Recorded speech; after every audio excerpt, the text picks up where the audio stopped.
కొన్ని విషయాలు ప్లస్సా మైనస్సా అంటే ఆన్సర్ ఉండదు. స్టార్ల ప్రొడక్షన్ హౌస్లో సినిమా ఛాన్స్ వచ్చిందని ఆనందించాలా, లేకపోతే అన్నీ తామై వాళ్ళు ముందుకు నడిపిస్తూ ఉంటే మనకు ఫేమ్ రాదని ఫీల్ అవ్వాలా?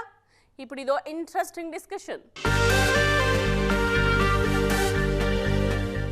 కోర్టు సినిమా చూడండి, నచ్చితే నా హిట్ 3ని చూడండి, లేకపోతే అస్సలు చూడొద్దు అంటూ నేషనల్ స్టార్ నాని ఇచ్చిన స్టేట్మెంట్ విని ఇది కాన్ఫిడెన్సేనా, ఓవర్ కాన్ఫిడెన్సా? కోర్టు లాంటి సినిమా కోసం తన సినిమాను తాకట్టు పెడతారా అంటూ భారీ చర్చ జరిగింది ఇండస్ట్రీలో.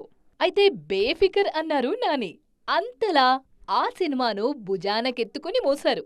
ఇప్పుడు సమంత కూడా నానికి ఏమాత్రం తీసిపోవడం లేదు. ఆమె నిర్మిస్తున్న సినిమా శుభం మే 9న విడుదల కానుంది. శుభంలో నటించిన వారిని చూస్తుంటే ముచ్చటేస్తుంది.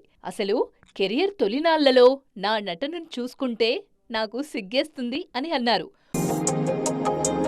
ఉత్సాహంగా ఉల్లాసంగా చదువు సాగాలి, గొప్ప గొప్ప ఉద్యోగాలు సాధించాలి. Vignan deemed to be university. Open dais మీద సెలబ్రిటీ ప్రొడ్యూసర్లు ఇస్తున్న స్టేట్మెంట్లకు ఆశ్చర్యపోతున్నారు జనాలు. నానికి కోర్ట్ ఆడినట్టు శామ్కి శుభం ఆడుతుందా అని ఇంట్రెస్టింగ్గా గమనిస్తున్నారు. అన్నట్టు శుభం ట్రైలర్కి మంచి మార్కులే పడుతున్నాయి.